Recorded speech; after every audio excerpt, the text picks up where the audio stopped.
Subbu's SV Soda Hunt presents Na Prayanam, powered by SVR Catering, Union Hospital, Pradeep Farms, co-powered by Uhu Home Care Cleaning Products, Vijay Krishna Decorations, Vasavi International Packers and Movers, Anchor Dress Courtesy, Sai Ganesh Textiles, exclusive in suitings and shirting, all leading brands fabrics available. Shop number 126, Krishnaveni Wholesale Cloth Market, Panja Center, Vijayawada 1.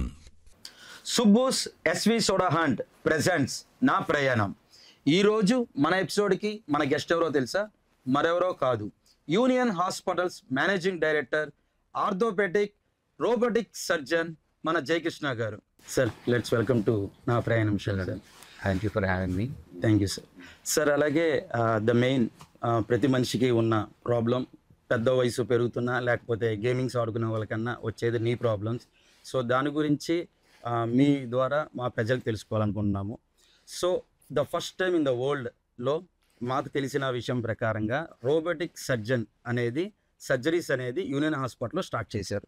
So ఇప్పటిదాకా 1000కు పైగా surgeries చేసి సక్సెస్ఫుల్గా run అవుతుంది. 5 years anniversary celebration కూడా మొన్నే చేసుకున్నారు.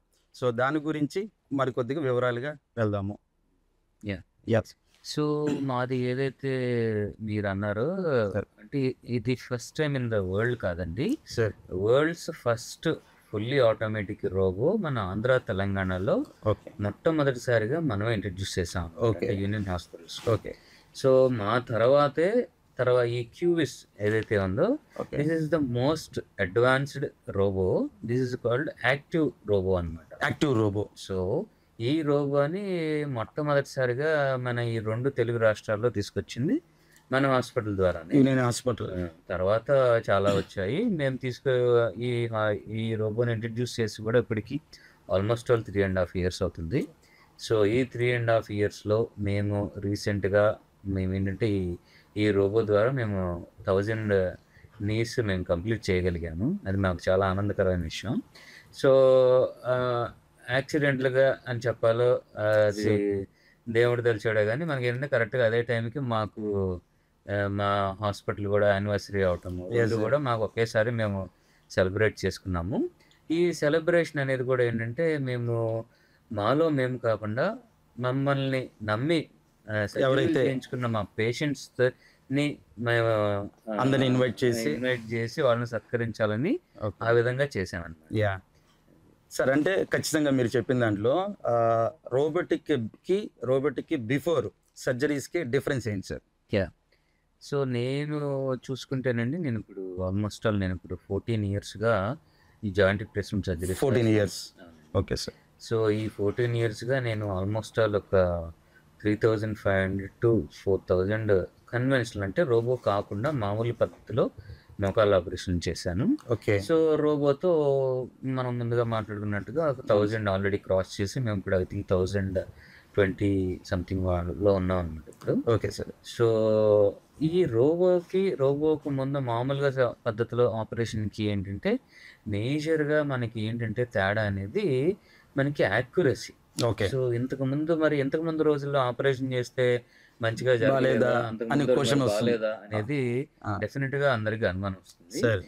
So ఇంతకు ముందు మనం చేసినప్పటికీ అప్పుడు 80 to 85% మనకి యాక్యురసీ ఉంటే, సక్సెస్ రేట్ అనుకోవాలి.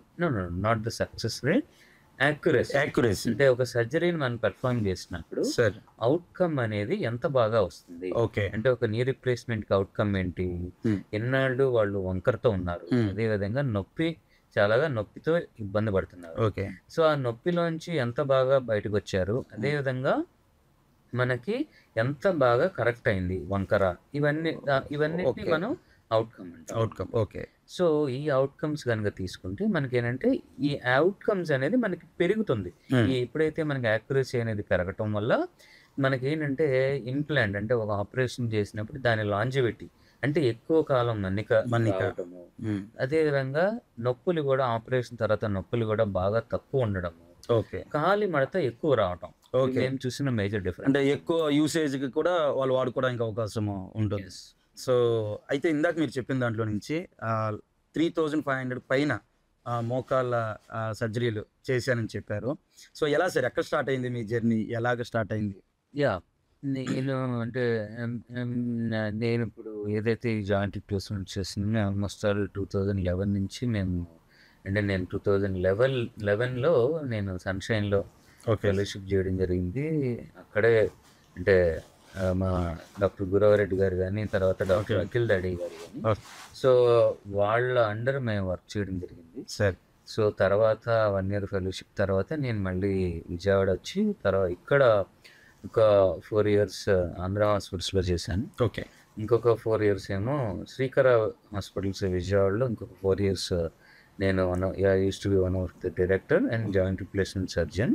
ఓకే తర్వాత మళ్ళీ ఒక 5 years బ్యాక్ మళ్ళీ మేము ఇక్కడ ఈ ఏదైతే యూనియన్ హాస్పిటల్స్కి మనం ఎస్టాబ్లిష్ చేయడం జరిగింది. ఓకే యూనియన్ హాస్పిటల్స్ ఎస్టాబ్లిష్ చేసిన 1 yearలో మనము ఈ రోబోటిక్ ఇంట్రడ్యూస్ చేసాం అన్నమాట, క్యూబిస్ రోబో అనేది. ఓకే ఇక్కడ కూడా ఆల్మోస్ట్ 4.5 years 5 years అయింది ఇప్పటికి. ఓకే సో ఈ 5 yearsలో మనకి ఏంటంటే 3.5 years ముందు నుంచి మనం ఏదైతే రోబోటిక్ తెచ్చామో దాని మీద మనం ఇప్పుడు 1000 కంప్లీట్ చేసాం. Let's have a great journey sir. Thank you. ఎందుకంటే మీరు నిలబెట్టింది ఎంతోమంది జీవితాలు కాన్ఫిడెన్స్ సార్ యాక్చువల్లీ. ఎందుకంటే వాళ్ళు లేచి నుంచోగలుగుతారో లేదో తెలియదు, అలాంటి వాళ్ళని నుంచోబెట్టడం, అలాగే నడవనించడం, సో వాళ్ళ ఒక సెల్ఫ్ కాన్ఫిడెన్స్ని ఇంప్రూవ్ చేసే పద్ధతి సార్ అందులో. ఎందుకంటే వాకింగ్ అనేది లేకపోయినా పెయిన్తో ఉన్నా వాళ్ళ కాన్ఫిడెన్స్ లెవెల్స్ పడిపోతూ ఉంటాయి. ఖచ్చితంగా ఒక నీ రీప్లేస్మెంట్ అనేది యాక్చువల్గా ఏంటంటే ఈ ప్రాబ్లంతో ఎవరైతే సఫర్ అవుతున్నారో వాళ్ళకి నిజంగా ఒక కొత్త లైఫ్ మనం ఇచ్చినట్టు అనమాట. అంటే చాలామంది మనకి ఏంటంటే చాలా వంకరతో సార్ విపరీతమైన డిఫార్మిటీతో మన దగ్గరికి వస్తారు సార్. సో ఈ డిఫార్మిటీని కరెక్ట్ చేసి మళ్ళీ వాళ్ళు నుంచుని నడుస్తుంటే వాళ్ళంతా హ్యాపీగా ఫీల్ అవుతారో వాళ్ళని మళ్ళీ మేము చూసినప్పుడు కూడా మేము కూడా అంత సాటిస్ఫాక్షన్ కలుగుతుంది, హ్యాపీనెస్ ఉంటుంది. సో వాళ్ళు ఏంటంటే సర్జరీ అయిపోయి ఇంటికి వెళ్ళి మళ్ళీ మనకి రివ్యూ కోసం వచ్చినప్పుడు ఏం పట్టుకోకుండా నడుస్తూ మా దగ్గరికి వచ్చినప్పుడు మేము చాలా హ్యాపీగా ఫీల్ అవుతాం. That is called as job satisfaction. So అలాగే ఇప్పుడు అసలు ఆ మనకి నీ పెయిన్ అనేది ఐడెంటిఫై చేసే లెవెల్ ఏ టైంలో ఐడెంటిఫై చేయాలి, ఎప్పటి నుంచి దాని గురించి ప్రికాషన్స్ తీసుకోవాలి అనేది వ్యూవర్స్కి కొద్దిగా చెప్తారు. ఇప్పుడు మామూలుగా ఏంటంటే మనకి మోకాలు నొప్పి వచ్చిన ప్రతి ఒక్కళ్ళకి మోకాలు అరుగుదల అనేది సమస్య కాదు సార్.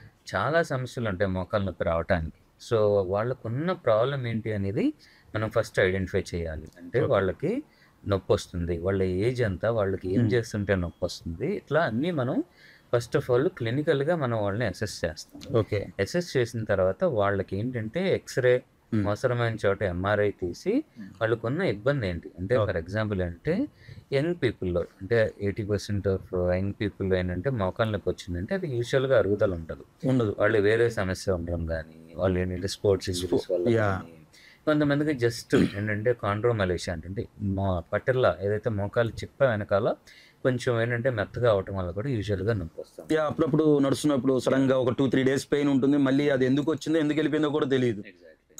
సో అది మనం ప్రాపర్గా మనం డయాగ్నోస్ చేసుకోవాలి. ఓకే. సో యూజువల్గా మోకాలు నొప్పులు అనేది అరుగుదల వల్ల వచ్చేది యూజువల్గా కొంచెం ఎల్డర్లీ పీపుల్, అంటే ఏంటంటే 50 years అబోవ్ వాళ్ళకి ఇట్లాగా మనం చూస్తూ ఉంటాం.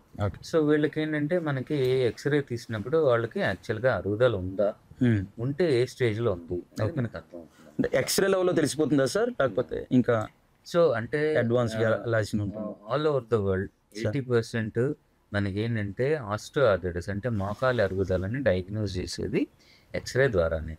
మనకి ఏంటంటే ఇప్పుడు ఏదైతే స్టేజెస్ ఉన్నాయో అంటే మోకాలు అరుగుదలలో 4 stages ఉంటాయి. So first stage, second stage, third stage, fourth stage, ఆ డిఫరెన్సెస్ అనేవి మనకి ఎక్స్రేలో కనపడిపోతుంది ఈజీగా. ఓకే. సో దాన్ని బట్టి మనం చెప్పగలుగుతాం. సో దాంతోపాటు నిజంగా దెర్ ఈజ్ అ నీడ్ మనం ఎంఆర్ఐ కూడా తీసుకోవచ్చు. Okay okay sir. యాక్చువల్లీ ఈ రోబోటిక్ సర్జరీస్ అనేది ఎంతవరకు సేఫ్ సార్? చాలా మందికి దాని మీద అవగాహన ఉండదు, సో దాని గురించి సార్. మనకి ఏంటంటేనండి కన్వెన్షనల్ పద్ధతిలో మామూలుగా చేసే సర్జరీల మీద రోబోటిక్ సర్జరీస్ అనేవి మచ్ సేఫర్ యాక్చువల్లీ. ఓకే. మనకి మామూలుగా చెప్పాలంటే ఈ 21st centuryలో the most successful operation is knee replacement. ఎందుకంటే ఈ సర్జరీ తర్వాత పేషెంట్కి వాళ్ళ దానికి వచ్చే అవుట్కమ్కి వాళ్ళ పేషెంట్ సాటిస్ఫాక్షన్ అనేది ఈ సర్జరీతో హైయెస్ట్ అనమాట. ఓకే. సో ఈ నీ రీప్లేస్మెంట్ సర్జరీలో మనం ఇప్పుడు ఏదైతే ఉందో లేటెస్ట్ మన రోబోటిక్ అనేది మనకి ఎనీథింగ్ అండి. మనం ఇప్పుడు మన చిన్నప్పుడు అంటే మనకు ఒక 20 years బ్యాక్ మనకు అపెండిసైటిస్ ఆపరేషన్ చేయాలంటే ఏం చేసేవాళ్ళు, ఒక పెద్ద మొత్తం ప్రాసెస్ అది తీసేవాళ్ళు. ఈ రోజున ఏం చేస్తున్నారు, ఒక చిన్న అంటే స్కోప్ తో మన ఎండోస్కోపీ మాట్లాడుకున్నాం. ఎండోస్కోప్ తో స్మాల్ హోల్ తో చిన్న ఇన్సిషన్ తో మొత్తం సర్జరీ అయిపోతుంది. త్రూ కెమెరా కెమెరా అవును సార్. సో ఈ రోజున మీరు ఎవరినన్నా అడిగి అంటే మీరు మీ వాళ్ళకి ఎవరికైనా అపెండిసైటిస్ ఆపరేషన్ చేయాలంటే మీరు వెళ్ళి ఫస్ట్ ఏం అడుగుతారు, ఎండోస్కోపీతో చేస్తారా లేదా, లాప్రోస్కోపీతో చేస్తారా లేదా అని మీరు అడుగుతారు. ఎగ్జాక్ట్లీ అదే విధంగా ఇది నెక్స్ట్ జనరేషన్. పెయిన్లెస్ మనం ఇంతకు ముందు ఏదైతే మోకాలు ఆపరేషన్ చేసామో అది ఈ రోజున ఏంటంటే ఇంకొంచెం అడ్వాన్స్డ్ గా మనకి పేషెంట్ కి చేయడానికి వీలవుతుంది. ప్రెసెంట్ ఉన్న ఫెసిలిటీస్ లో ఇది రోబోటిక్ అనేది మేజర్. ఏంటంటే రోబోటిక్ లో మనం సర్జరీ చేసినప్పుడు ఏంటంటే అసలు మామూలుగా ఈ మోకాలు ఆపరేషన్ చేసినప్పుడు ప్రతి ఒక్కళ్ళకి ఈ మోకాలు అరుగుదల 4th stage లో ఉండి ఆపరేషన్ చేయాల్సిన అవసరం ఉన్న మ్యాక్సిమం అంటే 90% అబోవ్ అందరికీ కూడా అంతో కొంత వంకర ఉంటుంది. Okay sir. సో వంకర ఎంత ఉంది, నేను మీకు ఎక్స్రే తీసినప్పుడు మీకు వంకర ఎంత ఉంది, ఎన్ని వంకర ఉంది అని మనం మాట్లాడుకోవాలి. ఎంత పర్సెంటేజ్ ఉంది, ఎంత ఉంది అంటే 5 degrees ఉందా, 10 degrees ఉందా, 20 degrees ఉందా అనేది మనకు తెలియదు. ఓకే. సో మనం ఎప్పుడైతే రోబోటిక్ సర్జరీ మనం ప్లాన్ చేసుకున్నామో సో ఇందులో ఏంటంటే మనం ముందే పేషెంట్కి పక్కన స్కేల్ పెట్టి మనం సిటీ స్కాన్ తీస్తాం. ఓకే. సిటీ స్కాన్ తీసినప్పుడు ఏంటంటే వాళ్ళకి అంటే ఆ సిటీ స్కాన్ని మనం మళ్ళీ ఏంటంటే కంప్యూటర్లో 3D మోడల్ చేస్తాం. 3D మోడలింగ్ చేస్తారు. దాన్ని 3D మోడల్ మీద మొత్తం ప్లానింగ్ జరుగుతుంది మనకి. సో ఎప్పుడైతే మనకి ఇలా చేస్తున్నామో మనకి ఏంటంటే అసలు ప్రాపర్గా మనకి పేషెంట్కి 7 degrees ఉంది, 13 degrees ఉంది, లేదంటే 20 degrees వంకర ఉంది అనేది మనకి ప్రాపర్గా ఫస్ట్ ఆఫ్ ఆల్ మనకు వచ్చేస్తుంది. ఓకే. అదే విధంగా దాన్ని మనం ఏంటంటే మన టార్గెట్ ఏంటి, 0కి తీసుకెళ్ళటం. సో అది మనం ఎప్పుడైతే ముందే మనం 3D మోడల్లో ఎంత ఉంది వంకర, దీన్ని ఎలా చేయాలి మనం అంతా ప్లానింగ్ చేసుకున్నాము.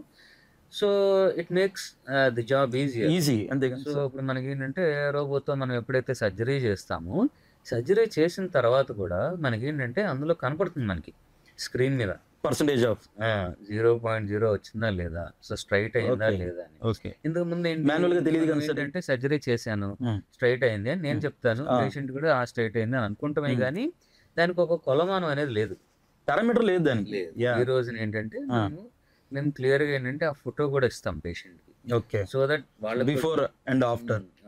ఓకే. అంటే మనకి ఏదైతే ఇంట్రా ఆపరేటివ్ గా మనకి స్క్రీన్ మీద ప్రాపర్ గా మనకు వచ్చిందో అంటే ఇంప్లాంట్ కూడా వేసిన తర్వాత ఏ పారామీటర్స్ అన్ని కరెక్ట్ అయ్యి ఎలా వచ్చిందో అనేది కూడా మేము క్లియర్ కట్ గా వాళ్ళకి చూపిస్తాం. వాళ్ళు ఇప్పుడు ఇంకా 100% సాటిస్ఫైడ్ తో ముందు ఫస్ట్ సాటిస్ఫైడ్ ఉంటేనే వాళ్ళు ఇంకా ఎక్కువ ఈజీగా రికవరీ అవుతారు కదా సార్. సార్ ఈ రోబోటిక్స్ లో ఎన్ని రకాలు ఉన్నాయి సార్? రోబోటిక్స్ అనేది అంటే ఉన్న కొద్దీ నెమ్మదిగా ఇవాల్వ్ అవుతుంది. సో ఇంతకు ముందు ప్యాసివ్ రోబోట్స్ అని ఉండేవి, ఇప్పుడు ఏంటంటే active robots, fully automatic robo అంటాం అనమాట. అంటే this is the 7th generation robo. మన దగ్గర ఉన్నది ఏంటంటే 7th generation robo, highest as of now. అదేనండి సార్. సో ఇక్కడ ఏంటంటే there are lot of hypothesis అంటే ఏది బెటర్, ఏది మంచిది. సో ప్యాసివ్ రోబో మంచిదని ఒకళ్ళు, యాక్టివ్ రోబో మంచిదని ఒకళ్ళు. అదే విధంగా ఏంటంటే యాక్టివ్ రోబో అయితే సర్జన్ కంట్రోల్లో ఉండదు, ఒక్కొక్కసారి డ్యామేజెస్ జరుగుతాయని ఒకళ్ళు, ఇలాగా బోల్డ్ మంది ఇట్లా. నాకు కూడా అదే డౌట్ ఉంది. వన్స్ అసలు ఆపరేషన్ థియేటర్ లోకి వెళ్ళాక ఎలా దాంతో వర్కింగ్ చేస్తారు ఆ రోబోతో? రోబోనే పూర్తిగా పనిచేస్తుందా లేకపోతే? సో ఫస్ట్ ఆఫ్ ఆల్ ఏంటంటే మీరు ఐఫోన్ వాడతారు, ఐఫోన్ ఏ జనరేషన్ 11. సో ఐఫోన్ ప్రతి సంవత్సరం మారుతుంది, అప్డేట్ అవుతుంది సార్. సో ప్రతి సంవత్సరం ఏదైతే ఐఫోన్ మారుతుందో అంటే ఐఫోన్ ఎంత ఉంటుంది, ఒక 1 lakh. సో 1 lakh లోపల ఉంది కాబట్టి మనం ప్రతి సంవత్సరం కొనుక్కోగలం. Right, correct. రోబో అనేది ఏంటంటే ఆల్మోస్ట్ 4.5 crores అబౌవ్ ఉంటుంది. ఓకే. సో ఇప్పుడు మనకేంటంటే నాకంటే ముందు ఒక 2 సంవత్సరాల క్రితం ఇంకో డాక్టర్ గారు ఇంకొక రోబో కొనుక్కొని ఉండొచ్చు. ఓకే. కానీ మా దగ్గరకు వచ్చేవాడికి ఏంటంటే మేము కొనాలనుకునే టైంకి ఏంటంటే అది నెక్స్ట్ జనరేషన్ వచ్చేసింది. సో ఈ ఇక్కడ వీళ్ళు ఇది కొన్నారు కాబట్టి ఆయన వెంటనే మార్చుకోలేరు, ఎందుకంటే this is too much of cost. దగ్గర దగ్గర 5 crores పెట్టి ప్రతి 2 సంవత్సరాలకి మార్చే కాదు. సో ఏంటంటే ఇక్కడ ఏంటంటే ఆ రోబో ఉన్న వాళ్ళు వాళ్ళదే మంచిది అంటారు, ఆ రోబో ఉన్న వాళ్ళు మేము మంచిది. సో ఇక్కడ ఏంటంటే అల్టిమేట్లీ అంటే ఇదంతా ఏంటంటే ఇప్పుడు ఒకళ్ళు వచ్చి మా ఈ రోబో అంటే బాగుంటది అంటే కదా అని ఒకళ్ళని అడుగుతారు, ఇంకొకళ్ళు వచ్చి ఆ రోబో ఇది అంటే కదా ఇదని అడుగుతారు. సో ఇక్కడ ఏంటంటే వాళ్ళు వాళ్ళదే మంచి రోబో అని చెప్పుకోవడానికి మనం ఏంటంటే ఇంకొకళ్ళు మనం బ్యాట్ చేయాల్సిన అవసరం. అసలు నిజంగా అలా జరుగుతుందా సార్ మార్కెట్ లో? అంటే పేషెంట్స్ కి ఇంత అవేర్నెస్ ఇస్తున్నారా సార్? జనరల్లీ అడుగుతున్నారు. ఓకే. అంటే ఇంతకు ముందులా కాదండి, పేషెంట్స్ కి ఏంటంటే వాళ్ళ పిల్లలు యుఎస్ లో ఎక్కడ ఉంటారు, యూకేలో ఇక్కడ ఉంటారండి, వాళ్ళు ఆల్రెడీ దాని గురించి నాలెడ్జ్ వాళ్ళకి ఉంటుంది, అంటే వాళ్ళు అన్ని రీసెర్చ్ చేస్తారు, ఎందుకంటే అక్కడ ఆల్రెడీ అంత రోబోటిక్ లో జరుగుతున్నాయి. సో ఏంటంటే దానివల్ల ఏంటంటే వాళ్ళు వచ్చినప్పుడు ఇట్లా అడుగుతారు అనమాట, మీ రోబోకి ఆ రోబోకి తేడా ఏంటి, డిఫరెన్సెస్ ఏంటి, ఏది వాడుతున్నారు ఏంటి అని. సో మనకి ఏంటంటే చాలా మంది ఏంటంటే యాక్టివ్ రోబో అయితే దాన్ని మధ్యలో ఆపలేము, దానివల్ల ఏంటంటే ఒకసారి సర్జన్ కంట్రోల్ ఉండదు, ఇట్లాగా కొన్ని క్వశ్చన్స్ అరేజ్ అడుగుతున్నారు. సో ఇవాళ అయితే ఈ ఇంటర్వ్యూ ద్వారా ఆ ప్రాబ్లమ్ ని సొల్యూషన్ ఇవ్వండి సార్. సో ఇప్పుడు ఫస్ట్ ఆఫ్ ఆల్ ఏంటంటే మనకి అంటే మన హ్యూమన్ బాడీలో లేదంటే దాని మీద ఏదన్నా ఒక ప్రొసీజర్ అవ్వాలి, ఒక మెషిన్ కావచ్చు, ఒక ఇంప్లాంట్ కావచ్చు, అది వాడాలి అంటే దానికి బోల్డ్ అన్ని పర్మిషన్స్ కావాలి సార్. అంటే యుఎస్ఎఫ్డిఏ అప్రూవల్ ఉండాలి, అంటే దాన్ని బోల్డ్ అంతా ముందే దాని మీద అన్ని రకాలుగా దాన్ని బాగా చూసిన తర్వాత మాత్రమే, ఓకే, అంటే ట్రయల్స్ అన్ని రకాలుగా ట్రయల్స్ వేసి చూసిన తర్వాత మాత్రమే ఒక అప్రూవల్తో అది లాంచ్ అవుతుంది. So that it self proves it is safe అని ఫస్ట్ థింగ్. ఓకే. సో అదేవిధంగా మేము ఇప్పుడు ఏదైతే చెప్తున్నామో 1000 మనం ఏదైతే చేసామో రోబోటిక్ లో అని, మరి మాకెప్పుడు కూడా ఇట్లాంటి ప్రాబ్లమ్స్ ఎప్పుడు అయితే రాలేదు. Okay. So fully automatic robo అయినా కూడా అదేంటంటే మనం ఎప్పుడు కావాలంటే అప్పుడు దానికి ఆపచ్చు, దాన్ని స్టాప్ చేయొచ్చు. Okay, first thing. ఇంకోటి ఏంటంటే ఇది ఎలా ఉంటుందంటే ఎంత యాక్యురేట్ గా ఉంటుందంటే మనం బోన్ ఏదైతే డెసిగ్నేటెడ్ బోన్ కాకుండా సార్ అదేంటంటే 1 ఇంచ్ కూడా బయటకు వెళ్ళదు. ఓకే, నాట్ ఈవెన్ 1 ఇంచ్ కూడా కాదు, 1 millimeter కూడా బయటకు వెళ్ళదు. ఓకే. సో మనకి స్క్రీన్ మీద కనపడతా ఉంటుంది. అంటే ముందే సాఫ్ట్వేర్ తో మీరు చేస్తాను కూడా చెప్పారు కదా. రెండోది ఏంటంటే అది కనుక బోన్ కాకుండా టిష్యూని టచ్ అయితే వెంటనే ఆగిపోద్ది. సో దేర్ ఇస్ బెనిఫిట్, అందుకోసమే అది సేఫెస్ట్ అంటున్నారు మీరు. ఎగ్జాక్ట్లీ. ఓకే. సో మనకేంటంటే కొంతమందికి భయం ఉండొచ్చు, అదే నేను చెప్పాను కదా, మాది మంచిదని నేను చెప్తాను, అవును సార్, ఇంకొకళ్ళు మంచిదని ఇంకొకళ్ళు చెప్తారు, అన్ని మంచివే. సో అంటూ బట్ ఏంటంటే మనకి ఏదైతే ఈ ఫుల్లీ ఆటోమేటిక్ యాక్టివ్ రోబో ఉందో అది కూడా ఏంటంటే అది ఎక్కడా కూడా సర్జన్ కంట్రోల్లోనే ఉంటుంది. ఓకే, మనం ఎప్పుడైనా సరే స్టాప్ చేసేయచ్చు దాన్ని. ఓకే. అదే విధంగా అది చాలా ఏంటంటే టిష్యూ సెన్సిటివ్ ఉంటుంది. ఏంటంటే ఎట్టి పరిస్థితుల్లో దానికి ఏదైతే మనము ఏది ఇన్పుట్స్ ఇచ్చామో దాన్ని దాటి ఒక ఎక్స్ట్రా 1 mm బోన్ ఎక్కువ కట్ చేయడం కానీ, అసలు టిష్యూ కట్ చేయడం కానీ, అసలు టిష్యూని రప్చర్ చేయడం కానీ అట్లాంటి దశలో ఉండదు సార్. అలాగే ఇప్పుడు చాలా హాస్పిటల్స్లో జనరల్లీ రోబోటిక్ సర్జరీ అని చెప్పి నార్మల్గానే డాక్టర్ గారు సర్జరీ చేసేస్తారు.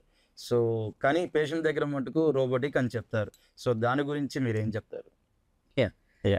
అంటే ఇది చాలా కామన్గా అంటే మమ్మల్ని కూడా అడుగుతూ ఉంటారు. అంటే మీరు మాకు అంటే మమ్మల్ని ఎంత అంటే that's what I'm telling you, patients ఎంత అంటే సౌండ్ నాలెడ్జ్తో రీసెర్చ్ చేసి వస్తున్నారంటే సార్ మీరు రోబోటిక్కే చేస్తారని ఏంటి గ్యారంటీ అని మమ్మల్ని అడుగుతున్నారు. అదే.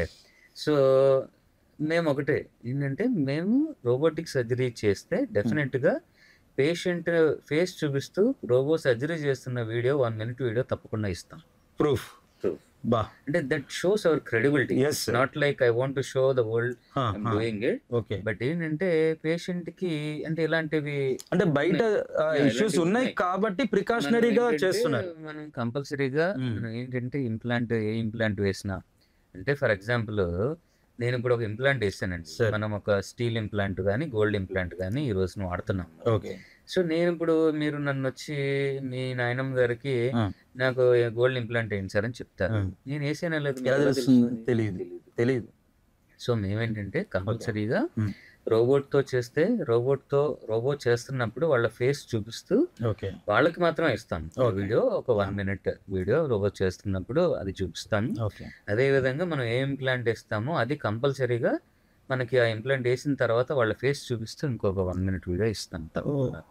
దానివల్ల ఏంటంటే మా దగ్గర అలాంటి జరగవు అనేది మీకు యూనియన్ హాస్పిటల్ తరపు నుంచి మన క్రెడిబిలిటీ, మన ట్రస్ట్ ఎవరైతే ఉన్నారో ఆ పేషెంట్స్ కి ఖచ్చితంగా మన తరపున 100% ఉంది అని మరొకసారి మీరు మళ్ళీ చెప్పారు. Thank you very much sir. ఇంకోటి ఏంటంటే ఎవరైనా సరే 1-2 సార్లు ఇది రోబోటిక్ తో చేస్తున్నారా లేదా అనేది కొంచెం జాగ్రత్తగా చూసుకోవాలి. ఆ పారామీటర్స్ ఎలా చెకింగ్ చేసుకోవాలి, ఏంటి మామూలుగా చేయించుకుంటున్నారు, రోబోట్ తో చేయించుకుంటున్నారు అంటే మాత్రం అది ప్రాపర్ గా అవుతుందా లేదా అనేది 1-2 సార్లు చెక్ చేయించుకోవాలి సార్. అలాగే ఇప్పటిదాకా మనం రోబోటిక్స్ దాని అడ్వాన్స్ ఫీచర్స్ గురించి మాట్లాడుకుందాము. అలాగే ఇప్పుడు ప్రైజింగ్ సార్. సో నార్మల్ సర్జరీస్కి, నీ సర్జరీస్కి, అలాగే రోబోటిక్ నీ సర్జరీస్కి ఎలా ప్రైస్ డిఫరెన్స్ ఉంటుంది? డెఫినెట్ గా కొంచెం కాస్ట్ ఎక్కువ ఉంటుందండి రోబోటిక్ సర్జరీస్కి. సో మనకి ఏంటంటే ఫస్ట్ ఆఫ్ ఆల్ మనకి ప్రధానంగా అసలు రోబోటిక్ వల్ల అడ్వాంటేజెస్ ఏంటి? ఫస్ట్ థింగ్ 100% యాక్యురసీ, ఖచ్చితత్వం. రెండోది నొప్పి తక్కువ ఉండడం, పెయిన్. దాంతోపాటు ఖాళీ మడత ఎక్కువ రావడం. ఓకే. మనము ఈ రోబోటిక్ వల్ల ఇవి అచీవ్ చేయాలని అనుకుంటున్నాం. సో మరి రోబోటిక్ ప్రొసీజర్ చేస్తున్నప్పుడు మనకి డెఫినెట్గా ఏంటంటే మామూలు దాని మీద దీనికి ఇవన్నీ కొంచెం మనకి కాస్ట్ పడుతుంది. అంటే ఫర్ ఎగ్జాంపుల్ సిటీ స్కాన్ తీయాలి రోబోటిక్కి, సో అది కంపల్సరీగా 5,000 అవుతుంది. సో అదే విధంగా మనం రోబోటిక్తో సర్జరీ చేసినప్పుడు కొన్ని డిస్పోజబుల్స్ ఉంటాయి. అంటే మిల్లర్ అంటాం. అంటే రోబోట్ ఏదైతే ఆర్మ్ వచ్చి కట్ చేస్తుందో దానికి ఏంటంటే కట్ చేసేది ఒక మిల్లర్ అంటుంది అన్నమాట. అది అదే కట్ చేస్తుంది, ఆ బోన్ అలా డ్రిల్ చేస్తూ వెళ్తుంది అనమాట. సో అది మనం ప్రతి ఒక్కళ్ళకి మార్చాలి. సో అదే విధంగా సో ఇలాంటి డిస్పోజబుల్స్ కొన్ని ఉంటాయి. సో డెఫినెట్ గా ఏంటంటే ఆ డిస్పోజబుల్స్ అన్ని మరి కాస్ట్ యాడ్ ఆన్ అవుతుంది. సో దానివల్ల ఏంటంటే ఎంతో కొంత కొంచెం ఎక్కువ అయితే అవుతుంది. బట్ ఏంటంటే అది మరీ అంత ఆ మార్పు అనేది అంత లక్షల్లో ఏమి ఉండదు, కొన్ని వేలల్లోనే ఉంటుంది. వేలల్లోనే, థౌజండ్స్ లోనే డిఫరెన్సెస్ సార్. సో అదైతే అఫోర్డబుల్ గానే ఉంటుంది. ఖచ్చితంగా 100% రోబోటిక్ సర్జరీకే ప్రిఫర్ చేయొచ్చు ప్రతి ఒక్కరికి. సార్ ఇప్పటిదాకా మనం పాజిటివ్ మాట్లాడుకున్నాము. అలాగే రోబోటిక్ సర్జరీస్ వల్ల వచ్చే డ్రాబ్యాక్స్ ఏంటి? యాక్చువల్లీ ఏంటంటే రోబోటిక్ సర్జరీ వల్ల యాక్చువల్గా డ్రాబ్యాక్స్ అంటే అడ్వాంటేజ్ ఎక్కువ ఉన్నాయండి. ఓకే. సో ఇప్పుడు నేను మామూలుగా ఏంటంటే కొంతమందికి మనకి ఎప్పుడో ఒక 10 ఏళ్ళ క్రితము ఎప్పుడో వాళ్ళకి ఏంటంటే తొడ ఎముక కానీ కాలు ఎముక కానీ ఇరిగి రాడ్లు వేసి ఉంటాయి. Right sir. యూజువల్గా మేము అందరం ఏం చెప్తాం, ఆర్థోపెడిక్ సర్జన్స్ 1 సంవత్సరం తర్వాత తీయించేసుకోమని చెప్తాం. అవునా సార్? ఓకే. కానీ కొంతమంది ఏంటంటే అది వదిలేస్తారు, వాళ్ళ సిచ్యువేషన్స్ ప్రకారం వాళ్ళకి మర్చిపోవడం వల్ల what ever the reason maybe వాళ్ళు దాన్ని వదిలేస్తారు. సో వాళ్ళు ఇప్పుడు మోకాలు నొప్పితో మోకాలు అరిగిపోయి మా దగ్గరికి వస్తారు. సో అలాంటి వాళ్ళకి మనకి ఏంటంటే మామూలు కన్వెన్షనల్ పద్ధతిలో ఆపరేషన్ చేయలేం, పాసిబుల్ కాదు. ఎందుకు అంటే రాడ్ చేయాలంటే. ఎందుకంటే మనకి మామూలు పద్ధతిలో ఆపరేషన్ చేసేటప్పుడు ఏంటంటే మనకేంటంటే బ్లాక్ అనేది పెట్టాలి, కట్ చేయడానికి, సాతో కట్ చేయడానికి ఒక బ్లాక్ పెట్టాలి. అంటే ఆ బ్లాక్ వెనకాల ఉండే ఈ బోన్ లోపలికి వెళ్ళాలి. ఆల్రెడీ రాడ్ ఉన్నప్పుడు వెళ్ళలేదు. సో అప్పుడు ఏంటంటే మనకి ఇది పాసిబుల్ అవ్వదు. ఇప్పుడు ఏం చేయాలి? ఈ రాడ్ తీయాలి, తర్వాత మళ్ళీ ఆపరేషన్ చేయాలి. సో ఈ 10 ఏళ్ళు ఇలాగ ఉంచుకున్నా లేదంటే 6 ఏళ్ళు ఉంచుకున్న ఈ రాడ్లు కానీ ప్లేట్లు కానీ అంత ఈజీగా రావు, ఒక్కొక్కసారి రావు కూడా. అప్పుడు చేయలేని పరిస్థితి వస్తుంది అనమాట. సో ఈ రోబోటిక్లో ఏంటంటే మనకి అసలు ఇది రోబోట్తో కాబట్టి సర్జరీ అనేది మనకి జిగ్గు పెట్టాల్సిన అవసరం కానీ కటింగ్ బ్లాక్ పెట్టాల్సిన అవసరం ఏం అవసరం లేదు. సో వాళ్ళకు కూడా సర్జరీ చేయొచ్చు. This is the best advantage అనమాట. ఓకే. ఇంకోటి ఏంటంటే కొంతమందికి మనకి ఏంటంటే మాల్ అలైన్మెంట్ అంటాం, అంటే వంకరగా అతుకుని ఉంటుంది. మనం ముందు మాట్లాడుకున్నట్టుగానే ఎముక విరిగింది, అది వంకరగా అతుక్కుని ఉంటుంది. ఓకే. సో ఎప్పుడైతే వంకరగా అతుక్కుంటుందో మన కాలు అలైన్మెంట్ మొత్తం మారిపోద్ది, చేంజ్ అయిపోతుంది. ఓకే. ఓకే. సో అప్పుడు వీళ్ళకి ఏంటంటే రీసెంట్గా కూడా మనకేంటంటే ఒక పేషెంట్కి మేము ఏంటంటే అంటే యాక్చువల్గా చెప్పాలంటే ఇది ఇంకొక ఆర్థోపెడిక్ జాయింట్ రిప్లేస్మెంట్ సర్జన్ నాకు ఈ కేసు నాకు పంపించారు. ఓకే. ఎందుకు అదేంటంటే ఇక్కడ పూర్తిగా ఇలా వంకర వచ్చేస్తుంది అనమాట.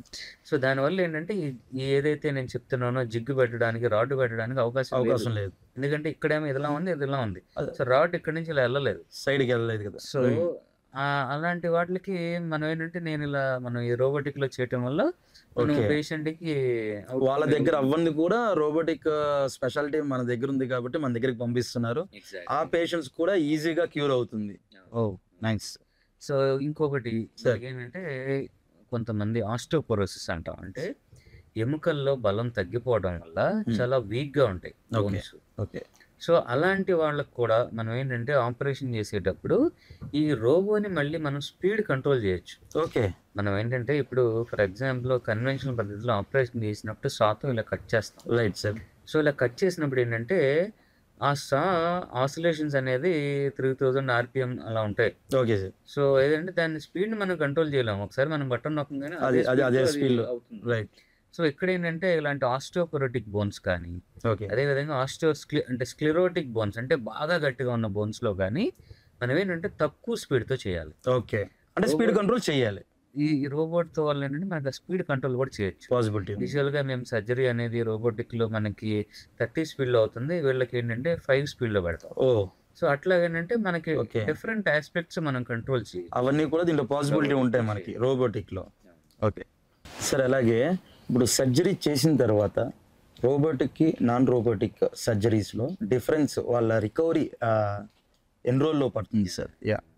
ఇది డెఫినెట్గా మేము చాలా చేంజ్ చూస్తున్నాం సార్. సో అంటే యాక్చువల్గా అయితే నేను ఫస్ట్ రోబోటిక్ సర్జరీ ఏదైతే నేను చేశానో సార్, ఆయనకి ఆల్రెడీ ఒక కాలు మామూలుగా చేశాను. 7 months తర్వాత ఆయన మళ్ళీ వచ్చినప్పుడు అప్పుడే మనం అప్గ్రేడ్ తీసుకురావడం జరిగింది. He was the first person okay మనం పెర్ఫామ్ చేసింది. సో ఆయన క్లియర్ కట్గా డిఫరెన్స్ చెప్పగలిగారు, ఎందుకంటే ఆయనకు ఆల్రెడీ ఒక కాలు మామూలుగా అయింది, ఇంకో కాలు రోబోటిక్తో చేయించుకున్నారు. ఓకే. సో క్లియర్ కట్గా ఆయన అంటే ఆయనకి నొప్పి బాగా అసలు ఆల్మోస్ట్ సగానికంటే తక్కువ ఉంది. ఓకే. అనేది ఫస్ట్ థింగ్. అసలు ఆయన అయితే మరి మొదటి రోజు ఏం పట్టుకోకుండా నడిచేశారు ఫస్ట్ డే. సో అది మాకే చాలా ఆశ్చర్యంగా అనిపించింది. ఓకే. సో డెఫినెట్గా మేము చూస్తున్నది ఏంటంటే డెఫినెట్గా పేషెంట్కి పెయిన్ హాఫే ఉంటుంది, ఓకే, తక్కువ ఉంటుంది మామూలు పద్ధతి మీద. రెండోది ఏంటంటే ఇప్పుడు మనకి కాలి మడత అనేది ఎక్కువ వస్తుంది. అవును సార్. దీనివల్ల ఓకే. సో మనకి ఎప్పుడైతే నొప్పి తక్కువ ఉందో వాళ్ళు త్వరగా నడుస్తారు, ఎక్కువ యాక్టివ్గా ఉంటారు, త్వరగా ఫిజియోథెరపీ అవుతుంది. ఇవన్నీ ఏంటంటే మనకి ఫాస్ట్గా అవడం వల్ల చాలా అంటే మేము ఏంటంటే ఇప్పుడు మనకు ఒక సర్జరీ అయిన తర్వాత వీళ్ళు మామూలుగా ఒక కాలు అయితే 3వ రోజు, ఓకే, 2 కాళ్ళు అయితే 5వ రోజు అట్లాగా డిశ్చార్జ్ అవుతారు. ఓకే. సో యూజువల్గా ఏంటంటే డిశ్చార్జ్ అయ్యే టైం కల్లా వాళ్ళంతటా వాళ్ళు కొంచెం అట్లీస్ట్ వాకర్తో పట్టుకుని బాత్రూమ్కి వెళ్ళగలగాలి. That is our main. Okay. So అప్పుడే మనం డిశ్చార్జ్ చేస్తాం. మేము రోబోటిక్లో చూసింది ఏంటంటే అసలు 3వ రోజుకి ఏం పట్టుకోకుండా నడిచేస్తాం, ఏం లేకుండా, సపోర్ట్ ఏం లేకుండా. లాట్ ఆఫ్ చేంజ్ కానీ సార్. బట్ ఏంటంటే అది అందరికీ జరుగుతుందని మనం ఏమి చెప్పలేం కానీ ఓకే మేము చూస్తుంది అంటే ఎందుకంటే there are lot of parameters మనం ఐ థింక్ మోస్ట్లీ వెయిట్ అనేది ఎక్కువ నాకు తెలిసి. సో పేషెంట్ కి ఉన్న వెయిట్ ప్రకారం పేషెంట్ కాంప్లైన్స్ అంటే మనం చెప్పింది అర్థం చేసుకుని నడిచే దీని ప్రకారం ఖచ్చితంగా మిగతా ఈ కోమార్బిడిటీస్ కానీ ఇట్లన్నింటినీ కూడా మనం పరిగణలోకి తీసుకోవాలి. వాళ్ళకి వేరే అదర్ ఇష్యూస్ కూడా ఉండకూడదు. అవన్నీ కనుక పరిగణలోకి తీసుకున్నా కూడా మనకేంటంటే మామూలు దాని మీద చూసుకుంటే చాలా వరకు వాళ్ళు త్వరగా రికవర్ అవుతున్నారు. సార్ చాలా మంది భయపడుతూ ఉంటారు కానీ సార్ సర్జరీ అయిన తర్వాత కూడా, అంటే మీరు ఇన్స్ట్రక్షన్స్ ఇస్తారు డాక్టర్ గారు, నడవండి అని, లేవండి, కూర్చొని స్టార్ట్ చేయండి అని, వాళ్ళని ఎలా హ్యాండిల్ చేస్తారు సార్? అంటే మేము చాలా చోట్ల చూస్తుంటాము. యా. సో ఇది అన్ని చోట్ల ఉండేదండి. ఏంటంటే ఫస్ట్ ఆఫ్ ఆల్ అంటే మనకి సర్జరీ తర్వాత మనకి ఏంటంటే పేషెంట్ ఎప్పుడు త్వరగా రికవర్ అవుతారంటే వాళ్ళు పేషెంట్ అనే ట్రీట్ చేసుకోకుండా ఎంత త్వరగా బయటపడితే అప్పుడు వాళ్ళు అంటే స్పీడ్ రికవరీ అవుతారు. రికవర్ అవుతారు. అంటే వాళ్ళు నేను నార్మల్ పర్సన్ అవ్వాలి అనే ఒక వాళ్ళకు ఉండాలి కాన్ఫిడెన్స్ లెవెల్స్ తెచ్చుకోవాలి. సర్జరీ అనేది 70%. మిగతా ఏదైతే ఉందో వాళ్ళకి ఏంటంటే రికవరీ అదంతా వాళ్ళు ఎంత బాగా చేస్తున్నారు, మనం చెప్పింది అవును. ఎంత బాగా మనం చెప్పింది పాటిస్తున్నారు అనే దాన్ని బట్టే ఉంటుంది. ఓకే. బట్ ఓవరాల్గా ఏంటంటే కొంతమందికి ఇంకో 5 days ఎక్స్ట్రా పట్టొచ్చు, కానీ ఓవరాల్గా అందరూ కూడా ఆల్మోస్ట్ ఆల్ 15 days కల్లా ఏం పట్టుకోకుండా నడవడం కానీ మెట్లు ఎక్కి దిగడం కానీ అన్నీ చేసి 5 days లో అంటే 15 days లో. సో 15 days లో వాళ్ళ లైఫ్ చేంజ్ అయిపోతుంది sir. Very very very super to hear sir actually. అలాగే సార్ సర్జరీస్కి రాకముందే అసలు తీసుకోవాల్సిన మోకాలు నొప్పులు రాకుండా ఉండడానికి తీసుకోవాల్సిన జాగ్రత్తలు ఏంటి అనేది చెప్తాను. ఇప్పుడు మనకి ఏంటంటే మన ఇండియన్ సినారియోలో ఏంటంటే ఫస్ట్ ఆఫ్ ఆల్ ఏంటంటే మనకి బాగా ఇబ్బంది ఒక ప్రాబ్లం అనేది బాగా మురిగిపోయిన తర్వాత కానీ మనం ఒక డాక్టర్ని సంప్రదించాలి. Correct sir. సో ఏంటంటే మనకు నొప్పులు వచ్చినాయి, మనం ఫస్ట్ థింగ్ మనం చేసేది మెడికల్ షాప్కి వెళ్ళడం, ఓ టాబ్లెట్ తీసుకోవడం, వేసుకోవడం, ఆ రోజుకి అయిపోయింది అనుకోవడం, ఇట్లాగా మనం చేస్తూ ఉంటాం. ఓకే. సో మనకి ఏంటంటే ఫస్ట్ ఆఫ్ ఆల్ మనం డాక్టర్గా ఒక డాక్టర్ని కన్సల్ట్ చేసి ప్రాబ్లం ఏంటి అనేది ఫస్ట్ ఆఫ్ ఆల్ ఐడెంటిఫై చేయటం అనేది చాలా ముఖ్యం. ఓకే. బట్ ఇక్కడ మటుకు అది జరగదు కదండి సార్. మామూలుగా మనం చిన్నప్పుడు మనం సైకిల్ కొట్టేటప్పుడు ఏం చేసేవాళ్ళం, ఒకసారి గాలి తగ్గితే ఏం చేసేవాళ్ళం, గాలి కొట్టుకున్నాం. రెండోసారి తగ్గితే అట్లీస్ట్ వెళ్ళి పంక్చర్ అయిందో లేదా అని చెక్ చేయాలి కూడా, అంతే కదా. అవును సార్. టాబ్లెట్ వేసుకుంటే నొప్పి తగ్గుతుంది, మళ్ళీ వస్తుందంటే ఏంటి, ఎక్కడో ఏదో ప్రాబ్లం కదా, గాలి కాదు అది పంక్చర్ అయింది అని తెలుసుకోవాలి. అది ఏంటంటే మనం ఫస్ట్ ఆఫ్ ఆల్ వెళ్ళి మనం ఆ ప్రాబ్లం ఎందుకు వస్తుంది అనేది కారణం మనం కనుక్కోవాలి. సో ఇప్పుడు కొంతమందికి అప్పుడప్పుడే నొప్పులు స్టార్ట్ అవుతాయి, ఫర్ ఎగ్జాంపుల్ ఫస్ట్ స్టేజ్ లో ఉన్నారని మనకి తెలుస్తుంది. అప్పటి నుంచి మనం చెప్పిన జాగ్రత్తలు పాటించడం వల్ల వాళ్ళకి 4వ స్టేజ్ అనేది ఇంకొక 10 ఏళ్ళు మనం పొడిగించవచ్చు. 10 years సర్జరీ పడకుండా దాన్ని డిలే చేసుకోవచ్చు.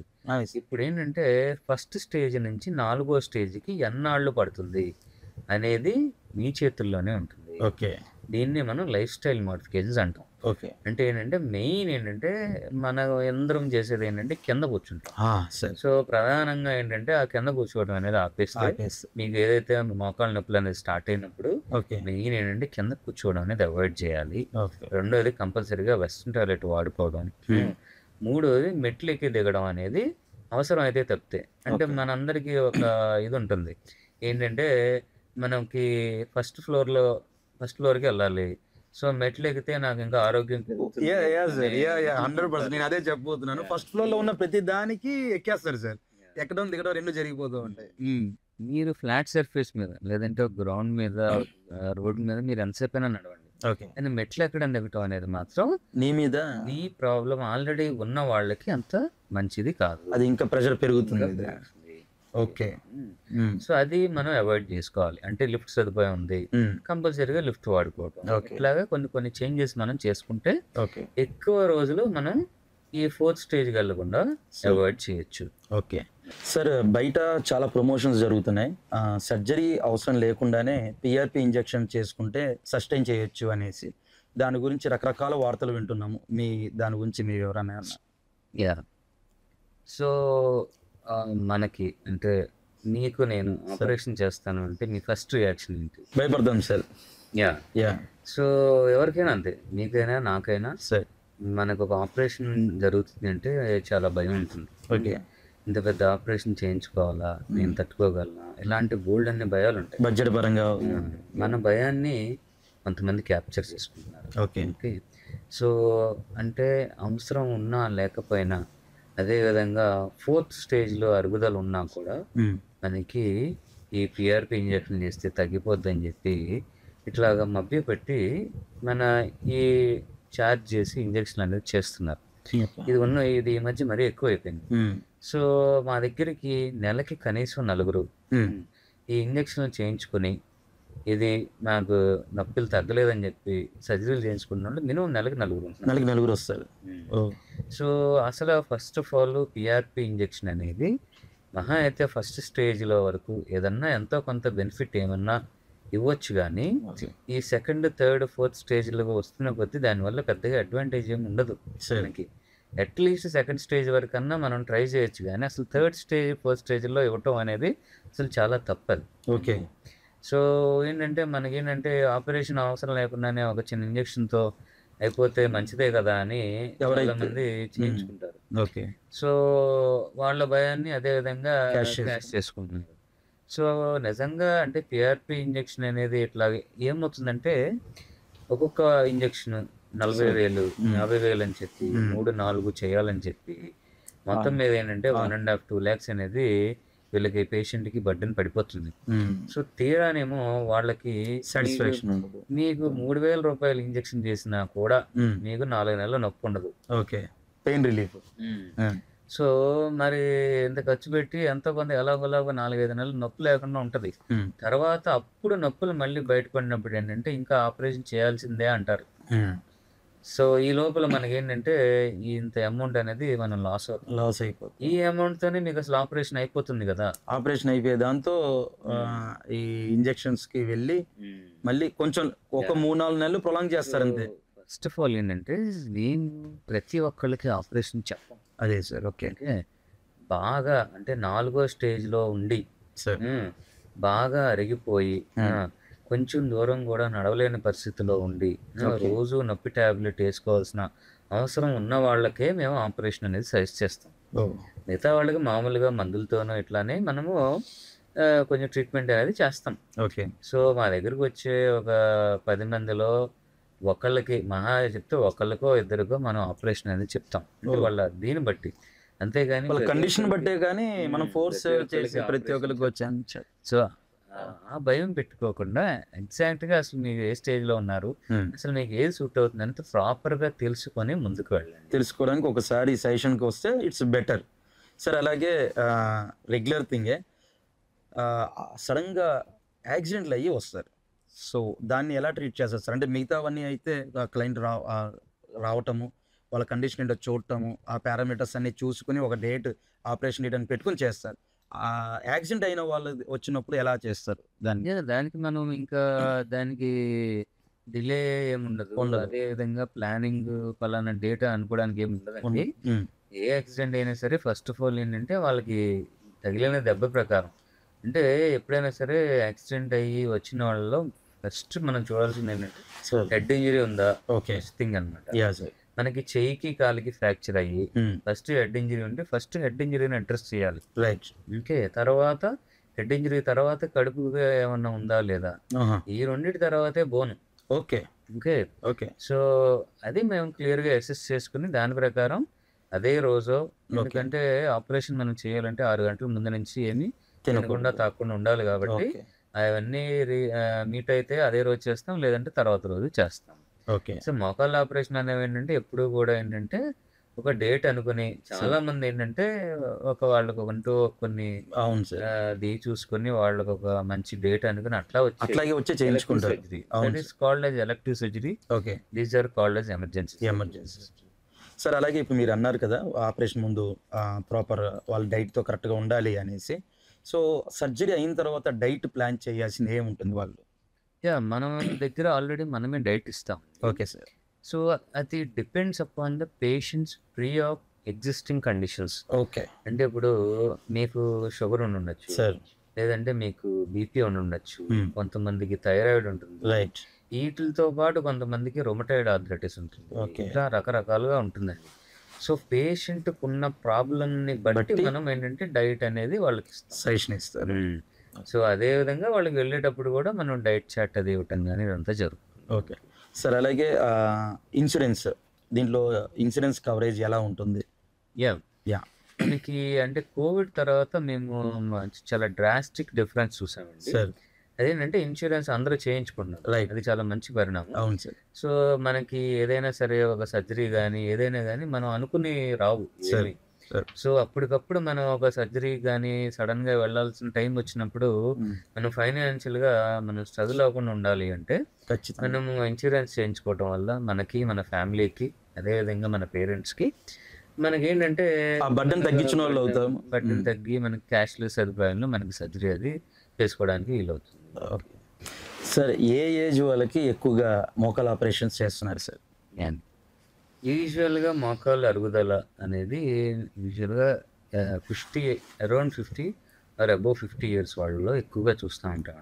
అంటే 100లో ఒక 85 నుంచి 90 మంది ఈ 55-60 ఏళ్ళు పైబడిన వాళ్ళు ఉంటారనమాట. ఓకే. సో కొంతమంది అంటే మనకి ఏంటంటే యంగ్ ఏజ్లో అరిగిపోయిన వాళ్ళు కూడా ఉంటారు. అది ఎందుకంటే రొమటాయిడ్ ఆర్థరైటిస్ అంటాం. అంటే కీళ్ళ వాతం వల్ల కొంతమందికి ఏంటంటే చాలా ఎర్లీగా అరిగిపోతాయి. ఓకే. అంటే మోకాళ్ళనే కాదు, హిప్ జాయింట్స్ కూడా అరిగిపోతాయి. Okay sir. సో మనకేంటంటే అవి ఆ జాయింట్ రిప్లేస్మెంట్ చేయాల్సిన పరిస్థితి వస్తుంది. సో నేను యాక్చువల్గా ఏంటంటే 25 ఏళ్ళ అమ్మాయికి కూడా చేశాను ఆపరేషన్. సో యాక్చువల్గా వాళ్ళు నాగాలాండ్, సో అక్కడి నుంచి అనమాట. సో అట్లా ఏంటంటే మీకు ఉన్న ప్రాబ్లంని బట్టి ఆ పాప ఏంటంటే అసలు నడవలేదు తను ఇంకా బెడ్రిడెన్. సో ఎందుకంటే కంప్లీట్గా అంటే కీళ్ళ వాతం అంటే అన్కంట్రోల్డ్ రొమటాయిడ్ ఉండడం వల్ల అది దానివల్ల ఏంటంటే కంప్లీట్గా తనకి అరుగుదల వచ్చేసింది 2 మోకాళ్ళు. సో నడవలేని పరిస్థితుల్లో మన దగ్గర తీసుకొచ్చినప్పుడు మనం మళ్ళీ మోకాళ్ళ ఆపరేషన్ చేసాం. తను ఇప్పుడు హ్యాపీగా నడుస్తుంది. సో అట్లా ఏంటంటే డిఫరెంట్ ఏజ్ కేటగిరీస్. బట్ యూజువల్గా ఎక్కువగా చూసేది మనం 50+. నేను ఇటు పక్క చూసుకుంటే 25 ఏళ్ళ అమ్మాయికి చేశాను, ఇటు పక్క చూసుకుంటే 84 ఇయర్స్ వాళ్ళ వరకు చేశాను. Okay sir. అలాగే ఇప్పుడు మీరు చెప్పినట్లుగానే ఒక యంగ్ లేడీకి కూడా చేశానని. సో ఈ మధ్య యంగ్ పీపుల్ కూడా బాగా మోకాళ్ళ నొప్పులు రావడం జరుగుతున్నాయి. వాళ్ళకి మీరు చెప్పే సజెషన్స్ కానివ్వండి, సూచనలు కానివ్వండి. అంటే మనకి ఏంటంటే ఫస్ట్ ఆఫ్ ఆల్ అంటే మా జనరేషన్కి ఇప్పుడు జనరేషన్కి మేము చూస్తున్న తేడా ఏంటంటే ఫాస్ట్ ఫుడ్ డిఫరెన్స్. మనకి బయటికి రాగానే బోల్డ్ అన్ని ఫాస్ట్ ఫుడ్ చైన్స్ కానీ బోల్డ్ అని ఉన్నాయి ఈ రోజు. అవును సార్. సో అందరూ ఎక్కువగా వీటిని ప్రిఫర్ చేయటం, దీనివల్ల ఏంటంటే వెయిట్ అనేది కంట్రోల్ లేకపోవడం. సో మనం నుంచున్నప్పుడు ఫర్ ఎగ్జాంపుల్ మనం ఒక 70 kgs బరువు ఉన్నామంటే ఓకే మన బరువు అంతా మన మోకాళ్ళ మీద పడుతుంది. ఇటు ఒక 35 kgs, ఇటు 35 kgs పడుతుంది. ఓకే. సో మనం బరువు పెరుగుతున్న కొద్దీ వీటి మీద ప్రెషర్ పడుతుంది. ఓకే. సో దానివల్లనే అంటే మనం ఉండాల్సిన వెయిట్ కంటే ఎక్కువ ఉండడం వల్ల ఆటోమేటిక్గా ఇవి అంత తీసుకోలేక బిఎంఐని బట్టి బేస్ అయ్యి బిఎంఐని బట్టి. సో మనకి బిఎంఐ 25 మోర్ దాన్ 25 ఉంటే ఆటోమేటిక్ ఏంటి ఓవర్ వెయిట్ అనేది. సో అది ఎప్పుడైతే వచ్చిందో ఆటోమేటిక్గా మనకి ఇలాంటి సైడ్ ఎఫెక్ట్స్ మనకు వస్తాయి, నొప్పులు కానీ ఇవన్నీ. ఓకే. సో యంగ్ జనరేషన్ వాళ్ళు ఏంటంటే ఫస్ట్ చూసుకోవాల్సింది ఒబీస్ అవ్వకుండా ఉండడం, ఫుడ్ అనేది జాగ్రత్తగా కంట్రోల్గా తీసుకోవడం. ఇంకోటి ఎక్సర్సైజ్.